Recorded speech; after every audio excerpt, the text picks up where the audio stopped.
the day Europe rewrote risk.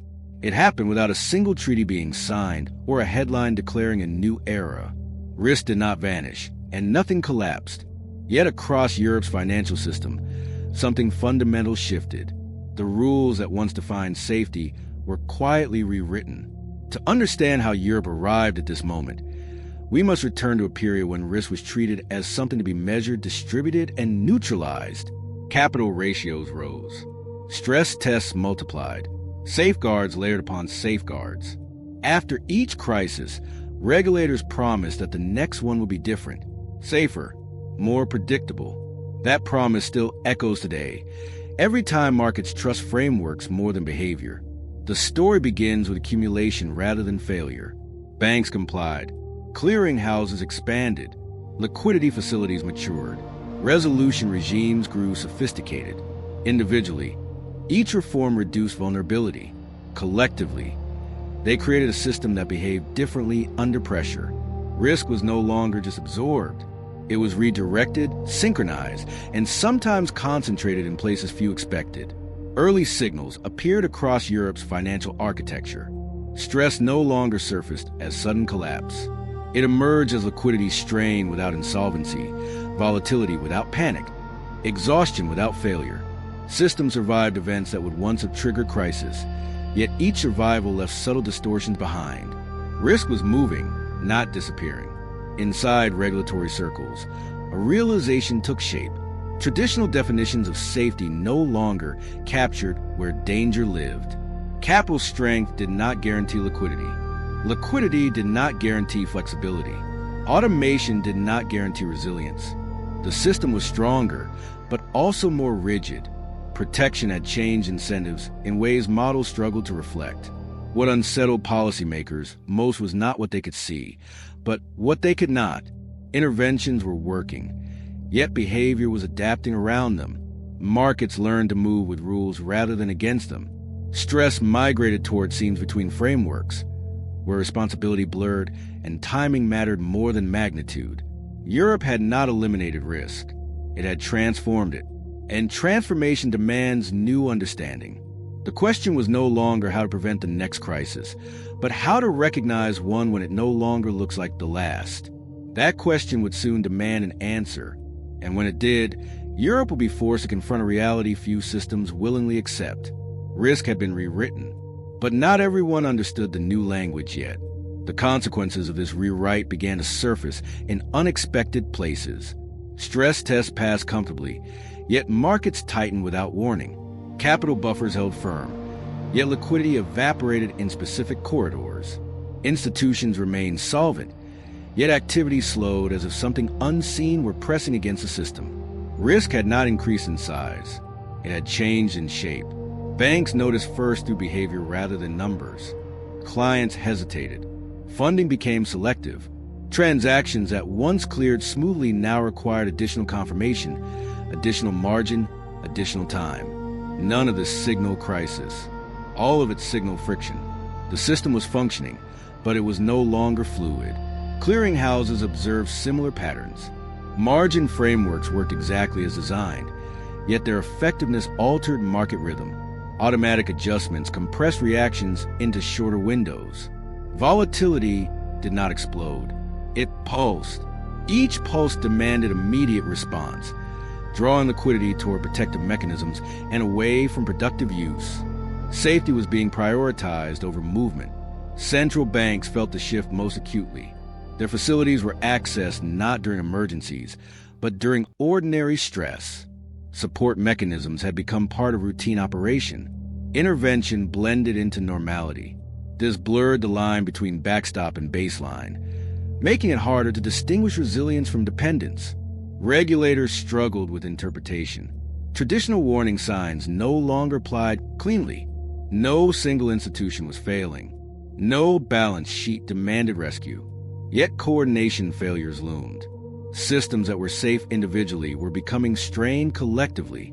Risk had migrated into timing mismatches, incentive alignment, and behavioral convergence. Markets adapted faster than policy. Participants learned how to operate within the new safety architecture, adjusting strategies to minimize regulatory friction rather than economic risk. Hedging changed. Liquidity was hoarded. Exposure shifted toward areas less constrained.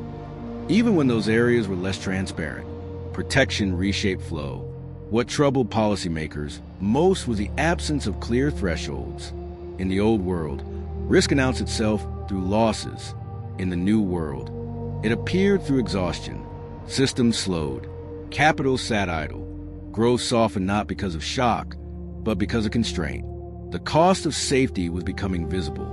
Europe faced a dilemma it had not anticipated.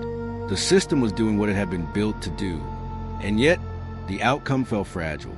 Risk had not been defeated. It had been displaced into forms that were harder to diagnose and harder to manage.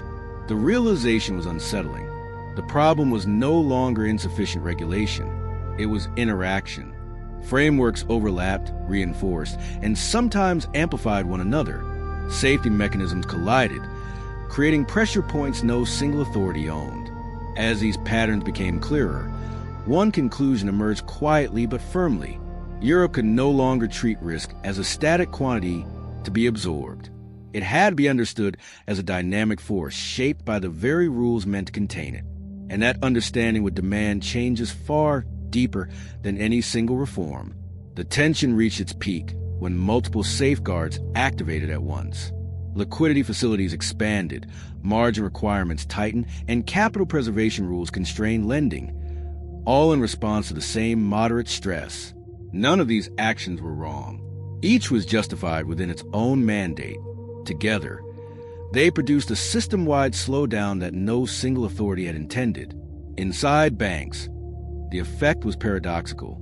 Balance sheets were strong, yet activity declined. Credit committees approved fewer loans, not because risk had increased, but because flexibility had decreased. Treasury desks prioritized buffer maintenance over deployment. Safety had become a competing objective to function. Regulators watched as feedback loops formed across frameworks.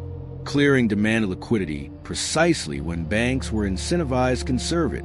Resolution planning encouraged simplification, just as diversification was needed. Stress testing rewarded uniform responses that increased correlation across institutions. The architecture of safety was interacting with itself. Central banks confronted a new reality. Their tools could restore liquidity, but not confidence in movement. Markets were not frozen by fear. They were constrained by rules that pulled in different directions simultaneously. Intervention risked reinforcing dependence. Restraint risked entrenching paralysis. Policy discussions grew more candid. The problem was not excess risk-taking. It was risk avoidance taken too far. Systems optimized for survival, under stress, were struggling to support normal economic flow. The trade-off between resilience and dynamism could no longer be ignored. Evidence mounted across Europe. Investment slowed despite ample capital. Market depth thinned despite strong institutions.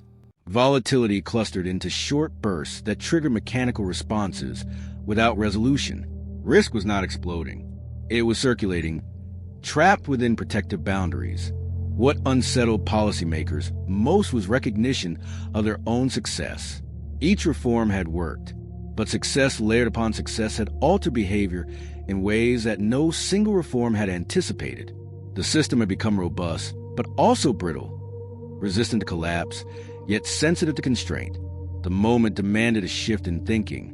Not another rule, not another buffer, but coordination across protections that had grown independently.